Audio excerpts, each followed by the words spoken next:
The CEO laughed when I warned him the acquisition contract had a loophole. "You're a secretary, not a lawyer," he said. I nodded and bought the rights myself for $1 through that loophole. When they tried to close the $90 million deal, they were shocked because that deal.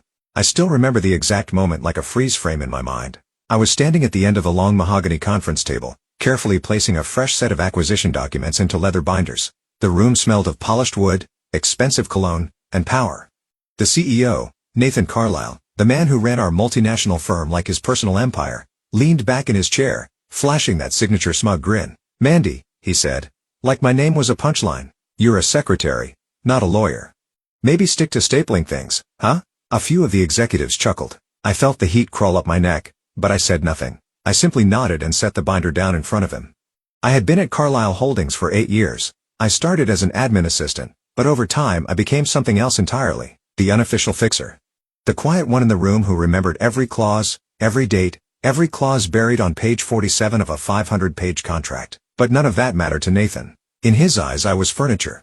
Useful, silent, and invisible. The meeting was about the company's biggest acquisition yet, buying out a European logistics firm valued at $90 million. Everyone around the table was practically vibrating with excitement. The deal was set to close in a week, and Nathan, of course, would take all the credit. But as I handed him the contract draft for final review, I couldn't ignore the knot tightening in my chest. "There's something in here you might want legal to double-check," I said quietly, tapping a section near the back. Nathan barely glanced at it. I said, "Leave it." I looked him in the eye. "It's a loophole. Page 312, subsection D. It technically allows third-party purchase rights under dormant license clauses." Nathan scoffed loud enough for the whole room to hear. "Mandy, please, I have 3 Ivy League lawyers working on this. If they're not worried, I'm not worried. And I don't pay you to think." The room fell silent. Some smirked. Some looked away. I nodded again.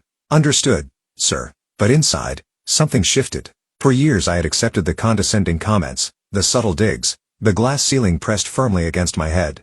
I told myself it was the price of staying in the game. But this moment, this was different. This wasn't just arrogance. It was negligence, and I wasn't going to let it slide. That night, I stayed late at the office under the pretense of preparing meeting notes. The cleaning crew passed by without a second glance. After all, Mandy the secretary was always there, always invisible. But I wasn't preparing notes. I was reading, carefully. Every clause, every footnote, every cross-reference of that acquisition contract. And what I found chilled me. The dormant license clause was real. And legal. It allowed a third party to assume licensing rights, if they paid a nominal fee and submitted a claim before the acquisition officially closed. The price? $1. It was a clause designed for emergencies, never meant to be triggered. But it hadn't been removed, and no one else had noticed. I stared at the legal print long after midnight. My hands trembled, but not with fear, with something sharper. Stronger. For the first time, I realized the real power wasn't with the people at the boardroom table. It was with the people who understood the fine print. I made a decision that night, a decision that would change everything. But I wasn't reckless. And I wasn't naive. I knew I'd need a plan. And more importantly, timing. Because the clock on the acquisition was ticking. And Nathan Carlisle had no idea that by the time they tried to close their $90 million deal, I'd already be the legal owner of exactly what they were trying to buy. The next morning, the office hummed with its usual rhythm. Coffee brewing, keyboards clacking, small talk flowing like white noise. I sat at my desk outside the executive suite, reviewing emails. On the surface, I looked exactly like what they thought I was, the quiet secretary who didn't make waves. But under my blazer, folded neatly in my bag, sat a signed check for $1 and a printed claim form. I had called in a favor from an old college friend who worked in corporate compliance. She confirmed what I had read. The dormant license clause was binding. Absurd, yes, but binding. It had been left in the original acquisition papers from 20 years ago and carried over with every ownership change. And according to international trade law, if someone submitted a formal claim and payment before a merger's finalization, that person could assume the licensing rights of the company's core logistics software. Without that license, the acquisition would collapse. I wasn't a lawyer, but I didn't need to be. I just needed to follow the rules exactly as they were written. At 1247 p.m., during lunch break, I walked to a nearby notary office. I signed the form, paid the filing fee, and submitted the claim. Legally, transparently, and with every document in order. I paid the $1 in cash. The notary, a woman in her 60s with sharp eyes, glanced at the figure and smirked. "Hope this works out for you," she said. I smiled back. "Me too." By the time I returned to the office, nothing seemed different. Nathan's assistant was gossiping with marketing. The CFO was on a call, laughing about golf. Nathan himself was barking at someone about synergy on the other side of the glass wall. I sat down and typed a brief summary of my filing, sending it to my personal email for safekeeping. The clock ticked. Nothing happened. For 2 days, I started to wonder if I'd imagined it all, if maybe I had misunderstood some legal technicality. I had risked my job, my career, maybe even a lawsuit, but on the morning of the third day, I noticed a shift. At 9:15 a.m., a lawyer from the acquisition firm stormed into Nathan's office. They spoke in low, clipped tones. Nathan's voice rose once, a sharp bark, before dropping again. By noon, the legal team was huddled in the executive boardroom. At 1:30 p.m., Nathan summoned the entire leadership team for an urgent update. I wasn't invited, but I didn't need to be. I heard enough as people whispered in hallways, snippets of conversations that floated my way. Some loophole claim? Who the hell filed it? The license is frozen. The deal can't close without it. I kept my head down, pretending not to listen. That afternoon, Nathan walked past my desk without looking at me. The man who had smirked at me 3 days earlier didn't smirk anymore. I went home that night with my heart pounding. Not out of fear, out of something else. A strange mixture of disbelief and calm. It was working. But this wasn't over, because I knew men like Nathan Carlisle didn't fold quietly. They fought, they bluffed, they crushed anything in their way. And I had just become a very inconvenient obstacle. The next morning, my phone buzzed before I even made it into the office. Nathan Carlisle, read the caller ID. I stared at the screen for a moment, thumb hovering over the answer button. Then I picked up. "Mandy," he said, voice sharp but coated with a thin layer of corporate politeness. "I need you in my office, now." I smiled slightly, though he couldn't see it. "Of course, sir," I replied, my voice steady. As I walked through the office toward that glass door, I felt every gaze follow me. But this time, I didn't feel small. I felt ready, because Nathan was about to realize, this was one corporate secretary who didn't just know the rules. I knew how to play them. And this game had only just begun. Nathan's office was colder than usual. Not because of the air conditioning, but because of the look on his face when I walked in. He stood by the window, hands in his pockets, staring out at the skyline like a general surveying a battlefield. I closed the door behind me. "Mandy," he said, finally turning. His voice was calm, almost casual. "Have a seat." I sat. He didn't. "I've been told," he began slowly, "that a dormant license claim has been filed against the Hanover acquisition." I said nothing. His jaw tightened. Imagine my surprise when I learned it was filed. By my secretary. I met his gaze, keeping my expression neutral. I followed the process outlined in the humorless laugh. "Legal or not, you had no right. You had no authority. You blindsided this company and jeopardized a $90 million acquisition." I kept my hands folded on my lap. "Actually, I exercised a public clause that your legal team overlooked. And as of now, I hold the licensing rights Hanover requires to operate in this market." His eyes darkened. "What are you playing at?" I blinked slowly. "Nothing, sir. I'm simply ensuring my rights as per the agreement terms." For a moment, he said nothing. The silence stretched. Then with a low chuckle, he circled behind his desk and sat down, folding his hands like a poker player about to raise the stakes. "You want money?" I tilted my head slightly. "Excuse me." He gave a sharp smile. "Come on, let's not pretend. You saw an opportunity to grab a piece of this deal. Fine. Name your price. I'll buy you out of this little stunt. Clean. Quiet." I held his gaze. "I didn't file the claim for money." His smile faltered. "Then what?" I leaned forward slightly. "I filed it because you dismissed me like I didn't exist. You made a choice to ignore my warning. The same way you've ignored every person who wasn't sitting at this table with a title you respect. I'm not here to negotiate, Nathan. I'm here because this isn't your game to win by default anymore." For the first time, his confidence wavered. "You realize," he said slowly, "that this will not end well for you." I nodded.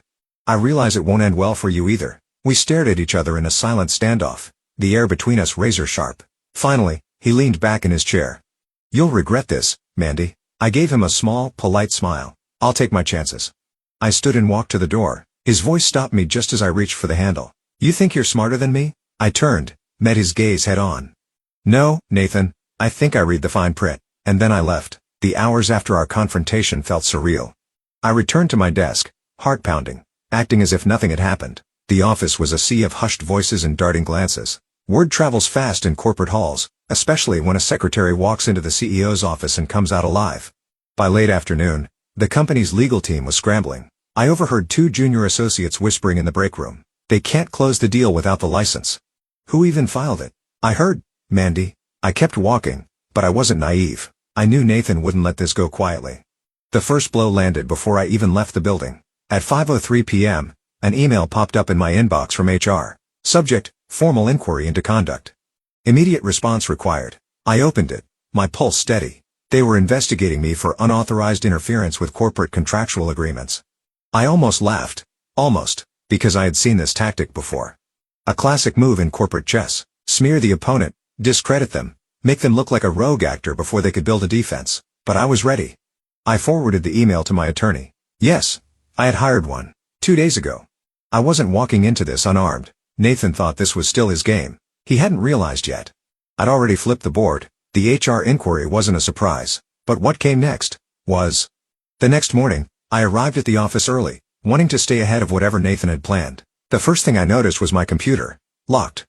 A red screen blinked back at me. Access restricted. Please contact IT. I took a slow breath. At 8:13 a.m., I got called into HR again. 2 people waited for me. One, the head of HR, and the other, a corporate counsel I had never seen before. We've temporarily suspended your system access. The HR director began, folding her hands neatly on the table. Pending investigation into recent concerns raised by the executive office. I nodded calmly. Concerns relating to a lawful, documented license claim that I filed personally, outside of company resources? A flicker of discomfort crossed her face. We're simply following protocol. I leaned back in my chair. So am I. I handed her a letter, signed by my attorney, formally stating that any retaliatory action taken against me, including restricting access or assigning blame without evidence, would be met with legal response. The counsel's lips pressed into a thin line as he read it. Is that a threat, Ms. Harris? I met his gaze evenly. Number, it's a fact. We sat in silence. Finally, HR nodded stiffly. We'll review this with our department. I left the office with no access to my system, but with something better. A paper trail. By noon, the whispers had grown louder. I caught fragments in the hallways. HR's on her now. She's finished. Crazy move. I walked past them all, keeping my expression neutral. I knew how this game worked. Nathan was trying to push me out before the board or shareholders got wind of what really happened. If I walked away now, it would confirm every accusation. Unauthorized conduct, insubordination, breach of trust. But I wasn't walking away. At 2 p.m., I met with my attorney in a small cafe 2 blocks from the office. He was sharp, methodical, not one for theatrics. Exactly the kind of lawyer you want when facing a corporate machine. He slid a folder across the table. We're filing a preemptive injunction. They move against you. They'll have to explain everything in court. Public record. I opened the folder, glancing over the documents. Nathan won't risk that, I said quietly. My attorney smiled slightly. That's the point. The next day, the atmosphere at the office shifted. The tension didn't dissolve. It thickened, but this time, it wasn't directed at me. It was Nathan. Word had started leaking. People asked questions. How did a secretary file a binding claim? Why hadn't legal caught it? Why was HR scrambling like this? The CFO avoided eye contact with me. 2 VPs whispered in the hallway when I passed. And then, late that afternoon, something I didn't expect happened. I got a call. From the chairman of the board. Mandy, this is Richard Clark. I believe we need to have a conversation. I sat across from him in a glass-walled conference room on the top floor. Unlike Nathan, Richard didn't posture. He listened. For 20 minutes, I laid it all out. The ignored warning. The loophole. Nathan's dismissal. The filing. The retaliation. I presented everything with documents. Calm, factual. Professional. When I finished, Richard sat back, hands steepled. You've put us in a difficult position, he said finally. I met his eyes. No, sir. Nathan did that. I followed the law. The company's leadership ignored it. He exhaled slowly, nodding. You're not wrong. A pause stretched between us. You've given us a lot to consider, he said. I'd appreciate it if you didn't speak to the press in the meantime. I gave a small, polite smile. I'm not looking for headlines, Mr. Clark. I'm looking for accountability. He nodded again, this time, slower. Understood. As I stood to leave, he said quietly, we'll be in touch. By the time I left the building that night, the office felt like a cracked facade, still standing, but ready to collapse. Nathan thought this was a game of intimidation. But he forgot one thing. You can't intimidate someone who has nothing left to lose, and everything left to prove. By Monday morning, the office no longer felt like the same place. It wasn't anything obvious. No sudden announcements. No dramatic firings, but you could sense it in the air, in the clipped conversations. The nervous glances. The corporate ecosystem had shifted. Nathan wasn't holding court like usual. His glass office door, normally wide open, was closed, blinds drawn, and Richard Clark, the chairman, was on site. All morning, meetings shuffled, calendar invites changed. Executives were called upstairs for private discussions. HR kept their heads down. The legal department moved in and out of the boardroom like silent messengers. I watched it all from my desk, careful, quiet. By noon, rumors swirled. Emergency board review. Compliance breach. Carlisle's future in question. I didn't feed them. I didn't need to. Because this time, I wasn't part of the Whisper network. I was at the center of it. At 2:15 p.m., I got the call. Boardroom. Now, the voice belonged to Richard's assistant. I stood, smoothed my blazer, and walked the long corridor toward the executive suite. The glass walls reflected my image as I passed, calm, composed, exactly as I wanted to be seen. When I entered, every board member was seated. Nathan sat at the far end. His face was tight, jaw clenched, arms crossed over his chest. Richard gestured for me to sit across from him, one chair apart from Nathan. I nodded and took my seat. The room fell silent. Then Richard spoke. We've reviewed the documents Ms. Harris provided, along with statements from legal, HR, and compliance. We've also consulted with outside counsel. He looked around the table. A few heads nodded. This acquisition has been jeopardized by a critical oversight. That much is undeniable. The question before us now is how we handle both the business implications and the internal leadership issues that led us here. A murmur rippled through the board members. Richard turned to me. Ms. Harris, you filed a legal claim as a private individual, using your own resources. Is that correct? Yes, sir. Were company resources used? No, sir. Did you act on proprietary information not available in public records? I shook my head. The clause I acted on was part of the original acquisition agreement, a public document, accessible through corporate filings. Richard nodded once. Thank you. He turned to Nathan. And you, Mr. Carlisle, were made aware of this potential issue prior to the claim being filed? Nathan's jaw tightened. She yes or no? Nathan's nostrils flared. Yes. Did you investigate the concern? Nathan hesitated, then muttered I dismissed it. Silence fell again. Richard leaned back in his chair, folding his hands. Noted. The next hour was a controlled dismantling. They reviewed Nathan's mishandling of the deal, his refusal to escalate concerns, his attempt to retaliate through HR, and the formal complaint I had submitted through legal counsel. Every step Nathan had taken to discredit me was now evidence against him. He tried to defend himself. Excuses, half-truths, shifting blame to his legal team, even suggesting I acted out of spite. But the board wasn't buying it, and I didn't need to say much. The facts spoke louder than any defense I could have given. Finally, Richard delivered the verdict. Effective immediately, Nathan Carlisle is placed on administrative leave pending further review. The board will appoint interim leadership until a final decision is made regarding his position. Nathan opened his mouth, but Richard's raised hand silenced him. You may collect your personal belongings under supervision. Your access is revoked as of now. Nathan's face turned a deep shade of crimson. He shot me a look. Not of anger, but disbelief. I met his eyes with steady calm. For once, he had no words. When the board adjourned, Richard pulled me aside. You handled yourself with professionalism and restraint, he said quietly. I respect that. Thank you, sir. He gave a small nod. We'll need your help navigating the fallout. Hanover's lawyers are already asking questions. I'll be ready. And I meant it. Because this wasn't about revenge anymore. This was about doing what Nathan never understood. Protecting the company. By doing the right thing. The official announcement came 2 days later. Nathan Carlisle stepped down from his position as CEO, citing personal reasons. No press release. No farewell statement. Just a quiet internal memo that landed in everyone's inbox before 9 a.m. But no one believed it. The office buzzed with whispered versions of the same story. The board pushed him out. The acquisition nearly collapsed, and somehow, the secretary had been at the center of it all. I stayed silent. I wasn't interested in office gossip. What mattered was the deal. With Nathan gone, the Hanover acquisition moved forward. But this time, with full transparency, the board appointed Richard Clark as interim CEO. He insisted on a revised negotiation team. And to my surprise, he asked me to be part of it, not as a token assistant, not as a silent note-taker. As a recognized advisor. You've proven you understand what's at stake, Richard said during our first strategy session, and you know better than most how to read between the lines. I accepted. With conditions. I wasn't going to be a figurehead. I wanted clear authority on compliance checks and contractual oversight. I wanted the autonomy to speak up without having to push through layers of bureaucracy. To my surprise, Richard agreed without hesitation. Consider it done, he said. Over the next 2 weeks, I worked side by side with the legal team, reviewing every inch of the acquisition paperwork. Hanover's attorneys were cautious but cooperative.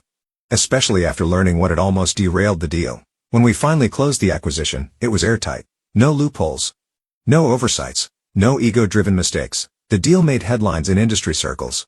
Not because of its size, but because of the quiet shift in how it was handled. For once, a corporate giant closed a deal with integrity, and without burying its mistakes under layers of spin. One evening, after the final documents were signed, I found myself alone in the conference room, staring at the skyline. 8 years. 8 years of being underestimated, dismissed, overlooked. I had started this job thinking hard work alone would earn respect. I learned the hard way that it doesn't. Sometimes you have to take respect. Claim it. Stand firm when others expect you to fold. And most of all, you have to know your worth before anyone else will.